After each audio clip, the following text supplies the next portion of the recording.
Welcome to the heaven on earth Kashmir. तो अगर आप इस वीडियो में आए हैं तो 2025 में आप कश्मीर ट्रिप का प्लान तो जरूर से कर रहे हैं। So with this video I am trying to give you an ultimate guide and itinerary for Kashmir. फिर चाहे वो श्रीनगर के स्टनिंग लैंडस्केप देखने हो या गुलमर्ग में एंजॉय करना हो गंडोला राइड्स, जानना हो सोनमर्ग को गोल्डन ब्यूटी क्यों कहते हैं और लश ग्रीन वैलीज देखनी हो पहलगाम की। सो इस वीडियो के थ्रू मैंने ट्राई किया है आपको एक बेस्ट आइटिनरी देने के लिए कश्मीर ट्रिप के लिए। साथ ही साथ इस वीडियो में बात करेंगे कुछ बजट टिप्स की, कुछ ट्रैवल हैक्स और must note information before visiting Kashmir. तो चलिए शुरू करते हैं।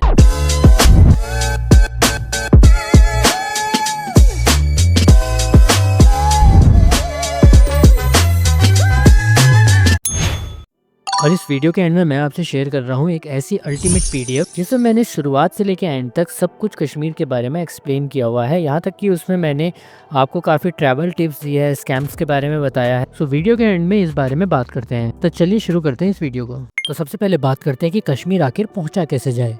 तो कश्मीर आने के लिए सबसे पहले आपको आना होता है जम्मू और वहाँ से आप श्रीनगर के लिए रीच कर सकते हो। जम्मू आने के बाद मोस्टली बस स्टेशन से आप बस ले सकते हो जिसका किराया लगभग 500 से 600 रुपए होता है और वो आपको श्रीनगर छोड़ देगी। दूसरा, अगर न्यू दिल्ली से आप आ रहे हैं तो वहाँ से भी आपको जम्मू आना पड़ेगा बाय ट्रेन। उसके बाद आप टेम्पो ट्रैवलर या फिर प्राइवेट व्हीकल या फिर प्राइवेट कैब करके भी श्रीनगर आ सकते हो। और अगर आप देख रहे हो कंफर्टेबल ऑप्शन और आपके पास है टाइम कम तो आप फ्लाइट का ऑप्शन भी ले सकते हो, जो कि मैंने लिया था। ऑफ सीजन के टाइम पे यही फ्लाइट आपको 5-5.5 हजार में मिल जाती है और वहीं पीक सीजन पे 12-13-15 हजार तक चली जाती है। तो चलो, एक बार आप श्रीनगर पहुंच गए तो अब बात करते हैं अकोमोडेशंस की। तो देखो, मैंने मोस्टली हर ट्रिप के लिए श्रीनगर को ही अपना बेस रखा था। मुझे यहाँ पे होटल्स के रेट 1000 से 1500 के बीच में जनरली मिल रहे थे। मेरे होटल का रेट 1200 रुपए तक था।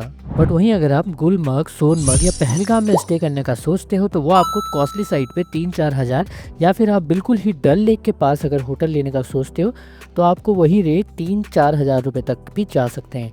इसलिए मेरी एक टिप आपको रहेगी कि आप थोड़ा डल लेक से हट के रूम लीजिए। मेरा रूम लगभग 200 से 300 मीटर दूर था, जिस वजह से मुझे रेट्स मिले और साथ ही साथ वो थोड़ा ऑफ सीजन भी था क्योंकि मैं दिसंबर के वीक्स में था। सो डे 1 और डे 2 को आपको रखना होगा पूरी तरीके से श्रीनगर के लिए, जिसको हार्ट ऑफ कश्मीर भी कहा जाता है। तो सबसे पहले श्रीनगर में आप एंजॉय कर सकते हैं यहाँ की वर्ल्ड फेमस डल लेक को, और यहाँ पे एंजॉय करनी होगी शिकारा राइड। डल गेट के सामने से आपको कई सारे शिकारा राइड्स के ऑप्शन मिल जाएंगे। शिकारा राइड्स की जो प्राइसिंग है वो डिपेंड करती है आपके पॉइंट से। कई बार वो आपको 7 पॉइंट, कहीं पे 12 पॉइंट, कहीं पे 5 पॉइंट ही घुमाते हैं, उसी हिसाब से वो अपने चार्जेस करते हैं। शिकारा राइड की प्राइसिंग एज लो एज 300 से शुरू हो जाती है और ये 1000-1200 तक चली जाती है। डिपेंड करता है ऑफ सीजन और पीक सीजन की टाइमिंग्स पर। दिसंबर के मंथ्स में मैं यहाँ पे था और मुझे यहाँ पे 400 रुपए पर हेड की राइड पड़ी थी। शिकारा राइड के दौरान आप एक्सपीरियंस करते हैं यहाँ के खूबसूरत फ्लोटिंग मार्केट्स को। फुल डिटेल वीडियो के लिए आप कश्मीर का ये वाला वीडियो देखिए, जिसमें मैंने टिप टू टो सब कुछ एक्सप्लेन किया है इस डेडिकेटेड शिकारा राइड वीडियो के लिए। और यहीं पे आपको स्कैम के बारे में भी बताया है कि कौन कौन से स्कैम से आपको बच के रहना है।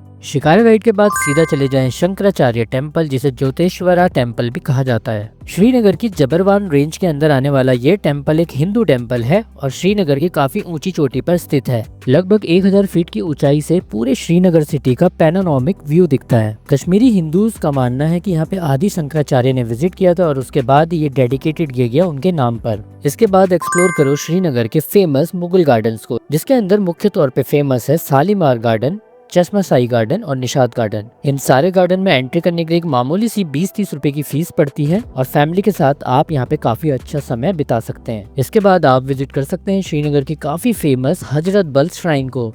ये दरगाह शरीफ के नाम से भी फेमस है। डल लेक के नॉर्थ में बसी ये मॉस्क कश्मीर की सबसे होलीएस्ट मुस्लिम श्राइन भी कही जाती है। तो आपके पहले 2 दिन ये इन सभी चीजों के अराउंड होने वाले हैं। तो छोटी सी टिप आपके लिए ये रहेगी कि अगर आप शिकारा राइड कंप्लीट होने के बाद इन बाकी सारी जगह को एक्सप्लोर करने के लिए आप बाहर से एक ऑटो बुक कर सकते हो। मैंने अपने केस में 1200 रुपए में 3 जनों के लिए ऑटो बुक किया था, जिससे मैं पूरी सिटी को अच्छे से एक्सप्लोर कर पाया। सो डे 3 आपको डेडिकेट करना होगा कश्मीर के स्नो पैराडाइज को, यानी कि गुलमर्ग को। चाहे समर में या विंटर में कभी भी आप इसे विजिट करेंगे ना, जो इसकी ब्यूटी है वो काफी अनरियल रहती है। अब देखो, गुलमर्ग मेनली लोग जाते हैं वर्ल्ड की हाईएस्ट केबल कार को एक्सपीरियंस करने, जिसे गंडोला राइड्स कहा जाता है। समर में जहां आप एक्सपीरियंस करेंगे lush green valleys gondola ride करते हुए, वहीं विंटर्स में आपको मिलेंगे स्नो कैप्ड माउंटेन्स। एक डेडिकेटेड वीडियो पहले से ही चैनल पे है, ये वाला, जिसे आप जाके देख सकते हैं, जिसमें मैंने स्कैम से लेके यहाँ की टिकटिंग सब कुछ डिस्कस किया हुआ है। गुलमर्ग गंडोला राइड 2 फेज में होती है। फेज 1 जहाँ पे आपको 810 रुपए का टिकट लेना होता है और फेज 2 जहाँ पे 1010 रुपए का एक्स्ट्रा टिकट लेना होता है। इन सारे टिकट को आप प्री बुक कर सकते हो और याद रखिए काफी पहले आप प्री बुक कर ले ताकि उस दिन आपके पास एक हैसल फ्री एक्सपीरियंस रहे। इन दोनों राइड का अपना ही अनुभव है। अगर बर्फ ज्यादा है तो फेज 1 तक भी आप काफी एंजॉय करेंगे, लेकिन अगर बर्फ फेज 1 में कम है तो आप ऊपर भी जा सकते हैं। मैंने यहाँ पे दिसंबर के मंथ में ट्रैवल किया था और मैंने श्रीनगर से ही अप डाउन किया था, जिसमें मेरी टैक्सी की कॉस्ट अप एंड डाउन 2000 रुपए थी। पीक सीजन में थोड़ा हायर एंड पे हो सकती है। गुलमर्ग में गंडोला राइड्स के अलावा आप स्कीइंग, स्नो बोर्डिंग और स्लेजिंग जैसे काफी एक्टिविटीज कर सकते हो। श्रीनगर से गुलमर्ग रीच करने के लिए आपके पास कई सारे ऑप्शन रहते हैं, जिसमें गवर्नमेंट बस, शेयर टैक्सी, प्राइवेट कैब या सेल्फ ड्राइव कार या बाइक भी हो सकता है। लेकिन आई एडवाइज यू कि या तो आप शेयर टैक्सी लीजिए या फिर प्राइवेट व्हीकल लीजिए। बेस्ट टाइम टू विजिट की बात करूँ तो विंटर में दिसंबर से मार्च का मंथ काफी अच्छा होता है, जिसमें आप स्नो एक्टिविटीज वगैरह एंजॉय करेंगे। वहीं आपको लश ग्रीन मिडोज और परफेक्ट साइट सीइंग करनी है तो समर में आप अप्रैल से जून के बीच यहाँ आ सकते हैं। एक सबसे इम्पोर्टेंट टिप गुलमर्ग के लिए ये रहेगी कि आप अपने ऑनलाइन टिकट्स काफ़ी पहले एडवांस में बुक कर लीजिए और वहाँ पे काफ़ी अर्ली स्लॉट पे पहुँचिए, क्योंकि वहाँ पे एक टाइम के बाद इतनी भीड़ हो जाती है कि आपको लगभग 6 से 7 घंटे सिर्फ लाइन पर ही लगना पड़ेगा। तो चलो अब बारी है डे 4 को एक्सप्लोर करने के लिए और यहाँ आपको पहुँचना होगा सोनमर्ग में। अब फ्रैंकली मैं अपना पर्सनल ओपिनियन दूं तो सोनमर्ग कश्मीर की मेरी सबसे फेवरेट जगह है। और देखो, सबके अपने ट्रैवलिंग एक्सपीरियंस या अपनी प्रेफरेंस हो सकती है। सोनमर्ग में पहुंचते ही मुझे एक अलग सा ही एहसास हुआ और यहाँ का पूरा ट्रैक मैंने खुद से किया था तो मुझे काफ़ी अच्छे नज़ारे देखने को मिले। अब देखो, नॉर्मली ये ताजिवास ग्लेशियर के लिए फेमस है, क्योंकि इसे ट्रैक करके जाना या पॉनी राइड से जाना फिर भी आसान है। यहाँ के 0 पॉइंट वगैरह लोकेशन थोड़े से दूर पड़ते हैं और सोनमर्ग के बेस से जब आप ताजिवास ग्लेशियर के लिए ट्रैक करते हो तो आपको हर पॉइंट पे काफी अच्छे नज़ारे देखने को मिलते हैं। ताजिवास ग्लेशियर का ट्रैक लगभग 3 किलोमीटर का है और यहाँ पे पॉनी राइड की कॉस्ट 1000 से 2500 के बीच में रेंज करती है।